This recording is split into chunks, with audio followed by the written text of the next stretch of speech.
খুবই সিম্পল একটা ব্রেকফাস্টের রেসিপি নিয়ে এসেছি। দেখতে সিম্পল হলে কি হবে, এর স্বাদ কিন্তু অতুলনীয়।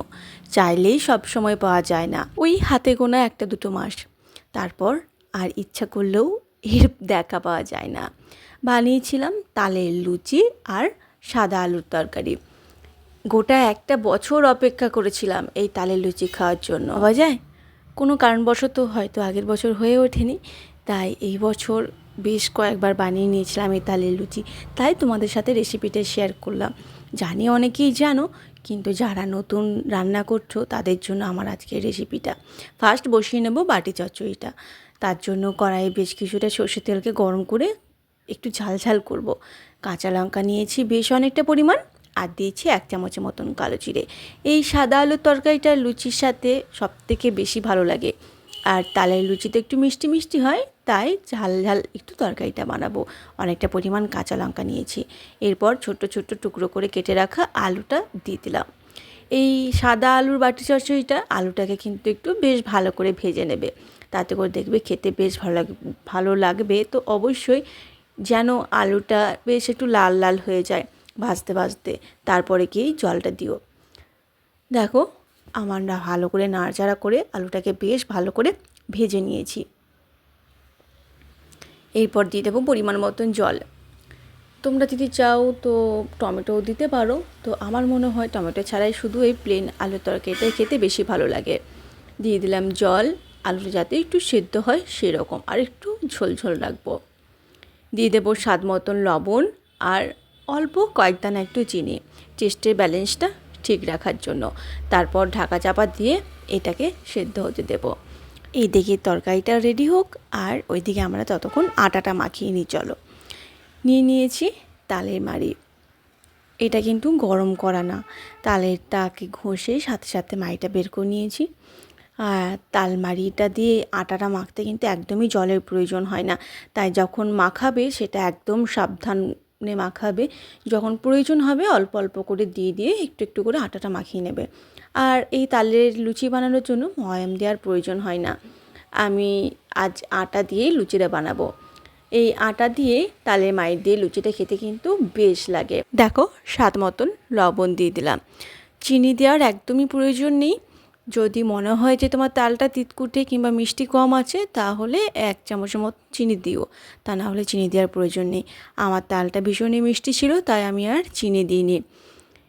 অল্প অল্প করে আটা দিয়ে দিয়ে বেশ ভালো করে মাখিয়ে নিয়েছি। দেখো আমি কিন্তু জলের ব্যবহার একদমই করিনি, তাই জল ছাড়াই কিন্তু তালের মাড়িটা দিয়ে আটাটাকে মেখে নিতে হবে। আর তালের মাড়ি দিয়ে মাখলে আশা করি আর জলের প্রয়োজন হবে না। যদি গরম করা তাল থাকে, যদি মনে হয় যে একটু প্রয়োজন, সেক্ষেত্রে তোমরা দিতে পারো। কিংবা যদি টাটকা তালটা ঘষে নিয়ে সে মাড়িটা দিয়ে বানাও, তাহলে তোমার জলের প্রয়োজন পড়বে না। বেশি কিছুক্ষণ এটাকে রেস্টে রেখে দিয়েছিলাম। এরপর আবারও বেশ ভালো করে একটু মাখিয়ে নিয়ে তারপর লিচি কেটে নেব।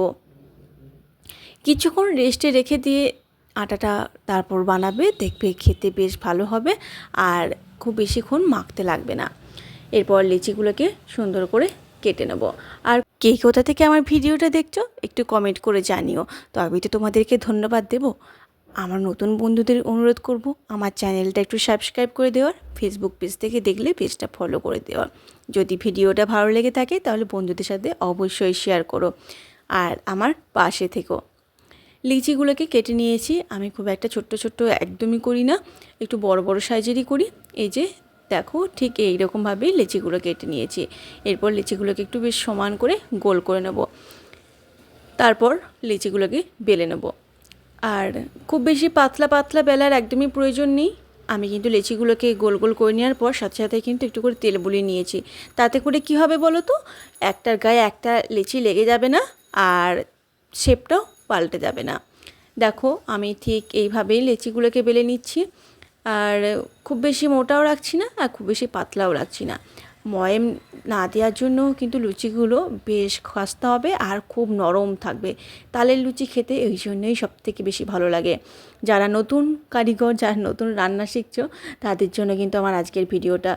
তোমাদের কেমন লাগলো তোমরা কিন্তু অবশ্যই একটু জানিও কমেন্ট করে। তালের লুচিগুলো কিন্তু আমার বেশ বড় হয়েছিল, লিচিটা বড় ছিল তার জন্য। এদিকে কড়াই তেলটাকে বেশ ভালো করে গরম করে নিয়েছি, তারপর লুচিগুলো ছেড়ে দিচ্ছি। লুচি ছাকার জন্য তেলটাকে অবশ্যই ভালো করে গরম করে নিতে হবে, তা না হলে লুচি ফুলবে না, কাঁচা থেকে যাবে, খেতে একদমই ভালো লাগবে না। তাই তেলটাকে একদমই ধোঁয়া ওঠা গরম করে নেবে, তারপর লুচিগুলোকে ছেঁকে নেবে।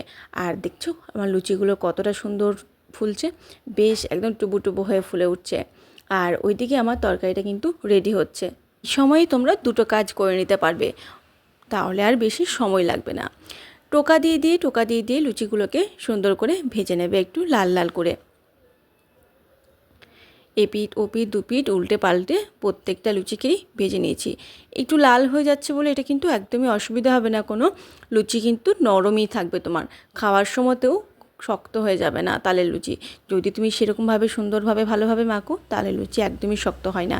আর ময়ম না দেওয়ার জন্য যদি ভাবো যে ভালো হবে না, সেটা একদমই ভুল, ময়ম দেওয়ার কোনো প্রয়োজনই পড়বে না। দেখো কথা বলতে বলতে কিন্তু আমার প্রত্যেকটা লুচি ছাকা হয়ে গেছে। কেমন লাগলো আমার আজকের এই রেসিপি? একদমই সিম্পল একটা ব্রেকফাস্টের রেসিপি। যদি ভালো লেগে থাকে তাহলে বন্ধুদের সাথে অবশ্যই শেয়ার করো। আর একটু হাতার সাহায্যে আলুটাকে একটু গলিয়ে নেবে, তাতে করে দেখবে খেতে বেশ ভালো লাগবে। আর সবশেষে দুটো চেরা কাঁচা লঙ্কা দিয়ে নামিয়ে নিও। তাহলে আজ এই পর্যন্ত, দেখা হবে পরের রেসিপিতে। তোমরা ভালো থাকো, সুস্থ থেকো। আজ আসি, টাটা।